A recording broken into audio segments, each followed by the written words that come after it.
So guys, we are taking a look at the Pixel 6a. And if you do a Google search or go into YouTube and look up some reviews of this phone, seems to be some mixed reactions. Mostly good, some bad, but there definitely does seem to be a polarizing view on this. And I have to say right off the bat, I don't understand why. This phone is amazing for the price. I mean, not even for the price. This is a super fluid, super fast $450 phone. Again, I'll just start out with this for people that don't want to wait long for the whole review of me going over everything in depth. For 450 bucks, I don't think you can get a better phone. For under $500, I think this is the best one. This phone is excellent. It's really, really good. Now, is it leaps and bounds better than the Pixel 5a? No, not in my opinion. I'd say the biggest upgrade, obviously, is the Tensor chip. But other than that, I mean, to me, it's about the same as the Pixel 5a. It just has a different design. So keep that in mind. I don't think anything else is dramatically better. It's really just the chip, which is dramatically better. Don't get me wrong. It's a lot better than the Pixel 5a. But I'd say that's the only area where it's like leaps and bounds better. Everything else to me is about the same. I really like the Pixel 5a, by the way, so that's a good thing. That's certainly not a bad thing. The Pixel 5a was great. I think it was a solid phone. But the Pixel 6a, I think, just didn't improve on a ton of different areas. It improved in one major area, in my opinion, and again, that was the chipset. They did cut a few corners, but not many, and I think the corners they cut were the right corners to cut, in my opinion. Unlike some other manufacturers who go way too far with cutting corners in their phones under 500, which I think is unfortunate. So right off the bat, looking at the phone, the way it looks and feels, not quite as premium as the Pixel 6 and 6 Pro, but very, very nice, very, very close. And I actually like that this phone is a bit lighter. If we look at the Pixel 6, for instance, which a lot of people are comparing this phone to, this phone is a little bit lighter, which I like. Coming in at 6.28 ounces or 178 grams, I like that it's lighter. I think it just makes it more comfortable to use. Very similar design, as you can see, to the other Google Pixels, the Pixel 6 and Pixel 6 Pro.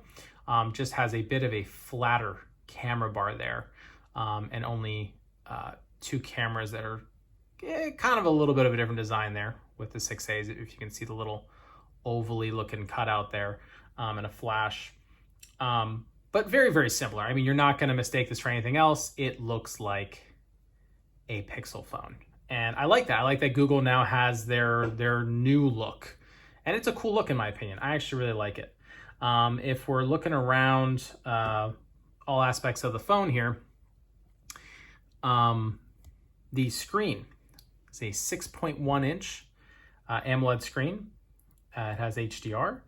And it is coming in at 1080p and only 60 hertz, which was a big complaint for a lot of people, but I'm gonna explain why. I really don't think it's that big of a deal for me personally. It does have Android 12 and that Google Tensor chip, which again is the big upgrade on this phone over the Pixel 5a, is getting the Tensor chip, which is the same chip that's in the Pixel 6 and the 6 Pro. The no wireless charging is a bit of a bummer, but, again, is it the biggest deal in the world? I don't think so personally. It does have the good old same 12.2 megapixel camera on the back and a 12 megapixel ultra wide as the previous Google phones. That really has not changed. Obviously, software tweaks over the years, but same hardware is in there. And it has phase detection, autofocus, and optical image stabilization, which is nice to see. It does have a dual LED flash, and it can record up to 4K video at 30 or 60 frames per second, which is very nice to see. We're also looking at an 8 megapixel front-facing camera, and it records up to 1080p at 30 frames per second. And we have what I love to see is, if you watch my other reviews, dual firing speakers, one in the front, one on the bottom. They sound great. Really, really nice speakers, especially for a phone under $500. I think they're excellent. And also, an omission this year, there is no headphone jack. As you can see, the speaker and the USB Type-C port on the top. There's no headphone jack on either side. So people are bummed out about that. I am a little bummed that they took that off, to be honest, but I guess with the direction we're heading, it's just going to be no headphone jack soon. I think every manufacturer is eventually going to take it off at some point, which again, it's a bummer, but it's an inevitable ending, I think. And the volume and the power key. So very nice construction. I like the metal bands around the side. In black, I think it looks really nice, especially with this white and black look. Very, very cool. That's my favorite look. I know there's also a greenish sage one and obviously the black one. They all look nice in my opinion, but I really like this white one. If we're looking at the display, it is Corning Gorilla Glass 3.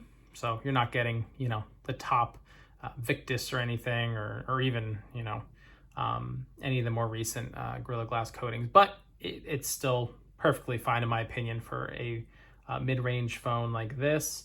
And when we're looking at the fingerprint scanner, it is optical. It is under the display, which I usually have an issue with. I don't like when they do that on mid-range and budget phones, but this one is improved, so I'm kind of okay with it.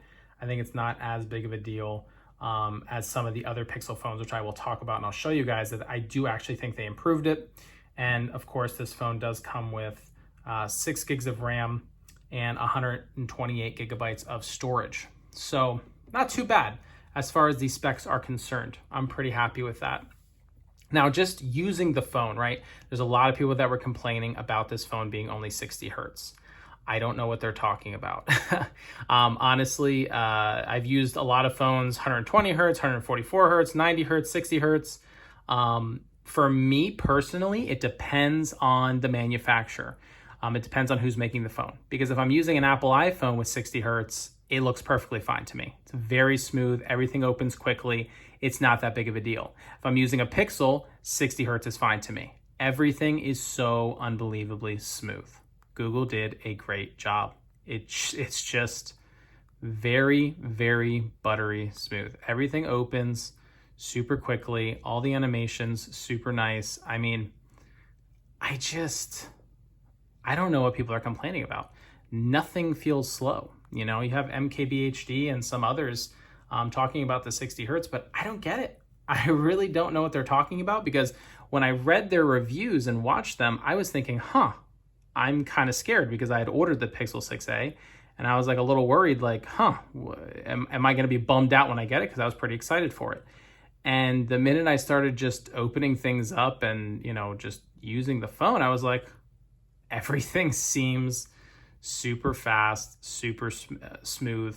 I mean, with the Tensor chip, this feels even faster than the Google Pixel 5a, in my opinion. Even better. I don't know. I don't know what they're talking about, guys. I think the 60 hertz is fine here. It does help with battery life. Do I wish it was 90 hertz? Of course. I wish it was at least 90. I think it should have been 90.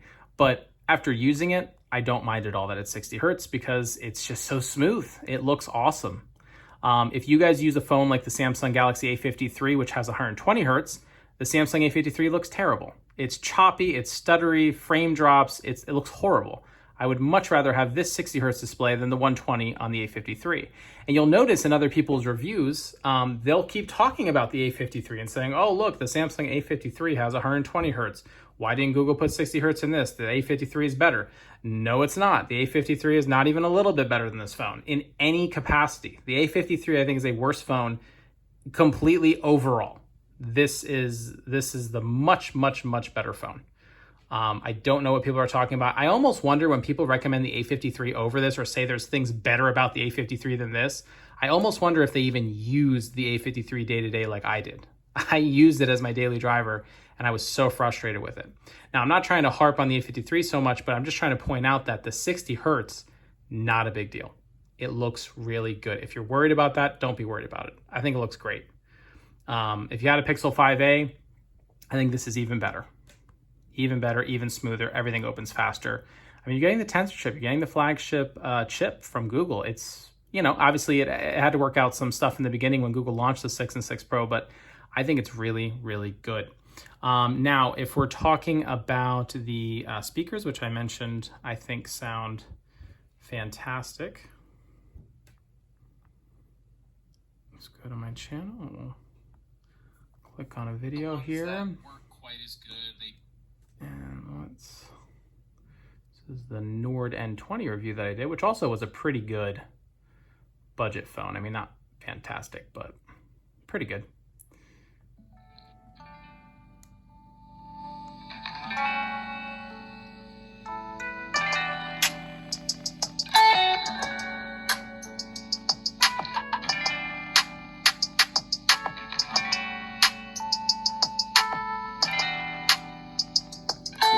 Dual firing.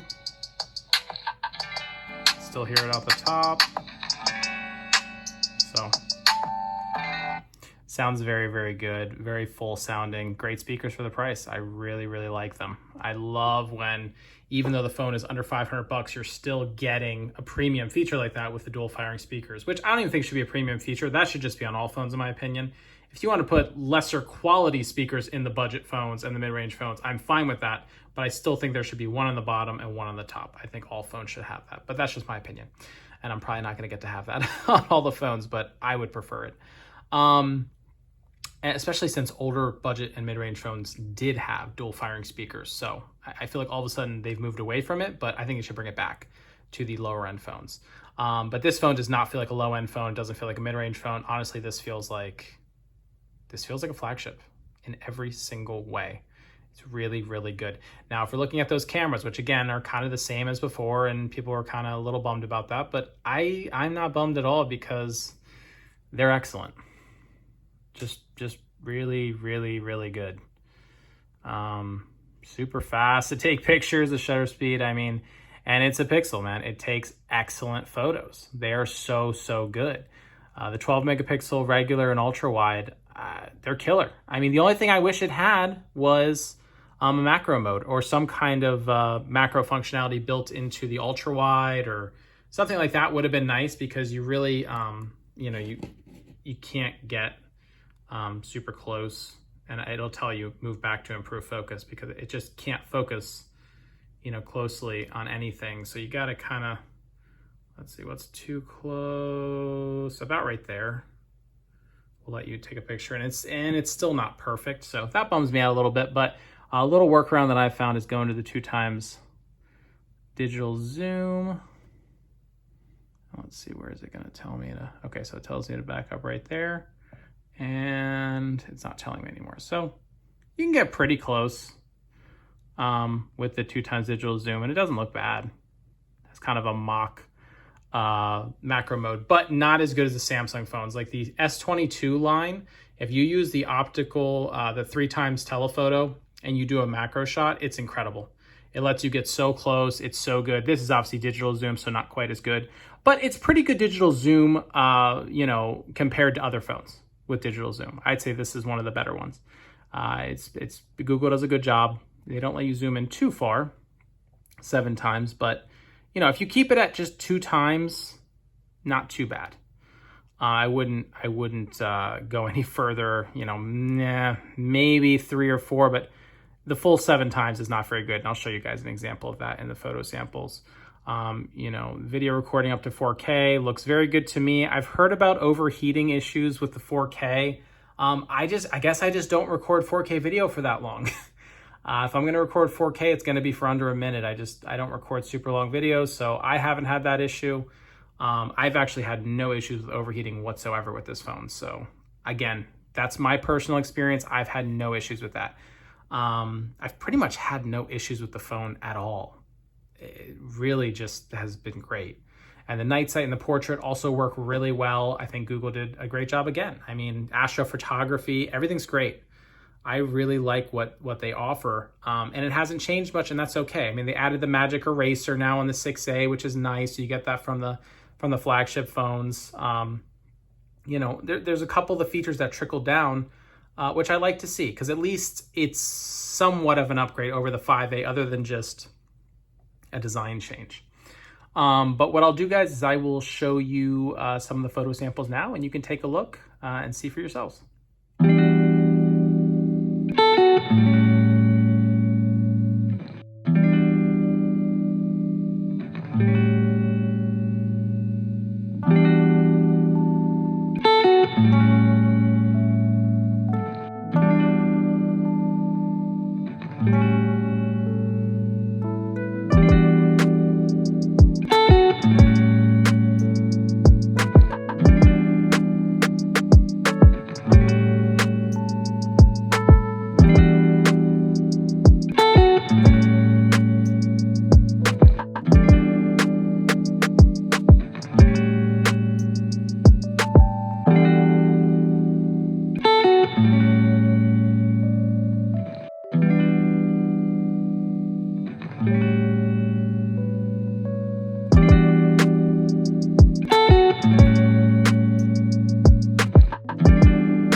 All right, guys. So as you can see, I think it takes really, really good pictures.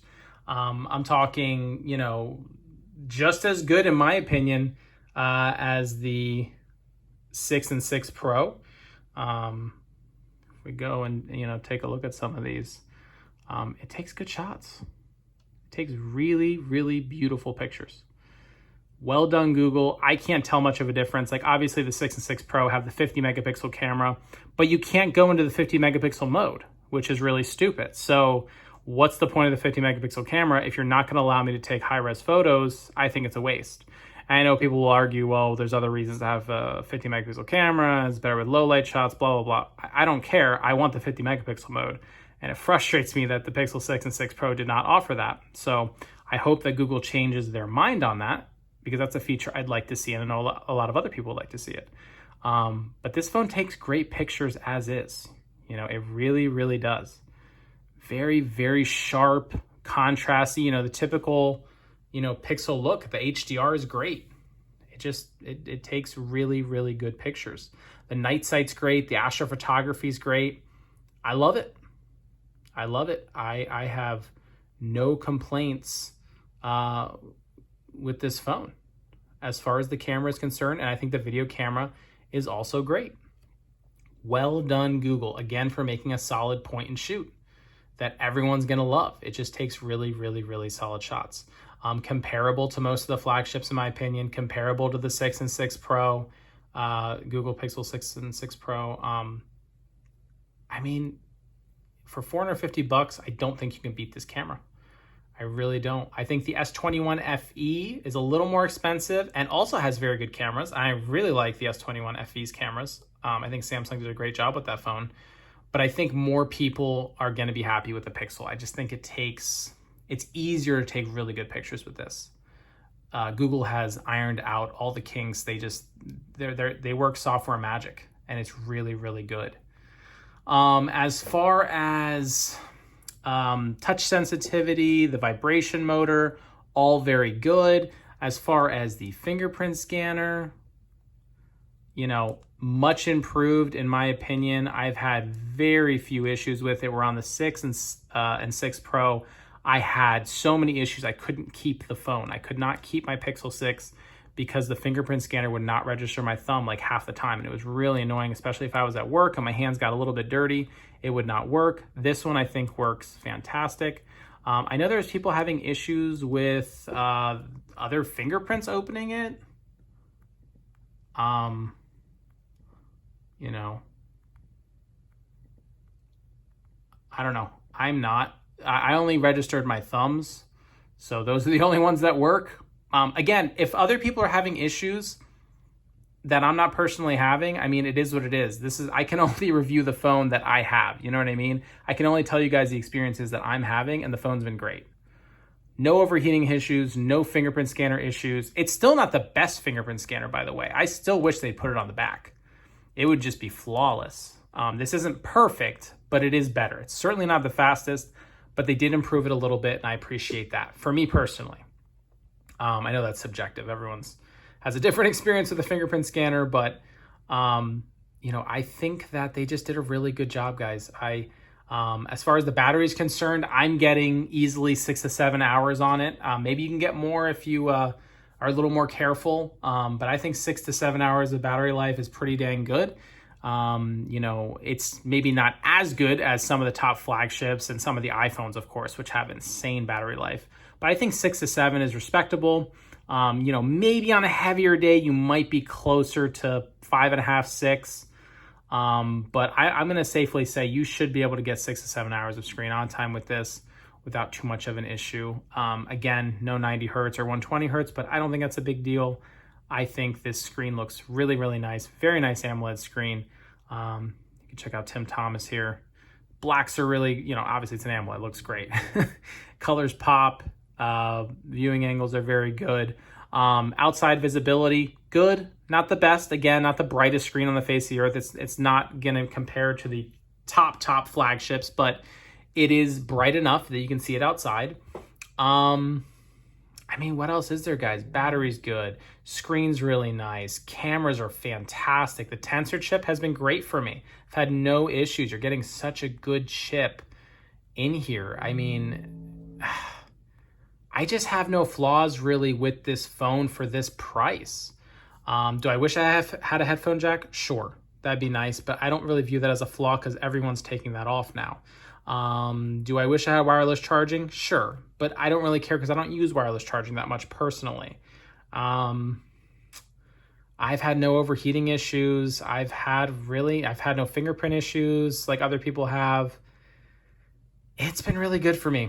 I'm going to leave it at that, guys. It's a solid phone. I definitely recommend it. If your budget is under $500, the $500 and under range, this is the one to get. I don't think any other phone beats this. I've tried so many of the other mid-range and budget phones from Motorola, from Samsung. I've owned previous Google Pixel 4As and 5As. I just nothing really... This is an awesome phone. Don't let the poor reviews steer you away. Connectivity's been good. I've had no problems with signal. It's just been great. I really, really like this phone. And I think if you want a great chip for a low price and a fantastic camera, this is the way to go.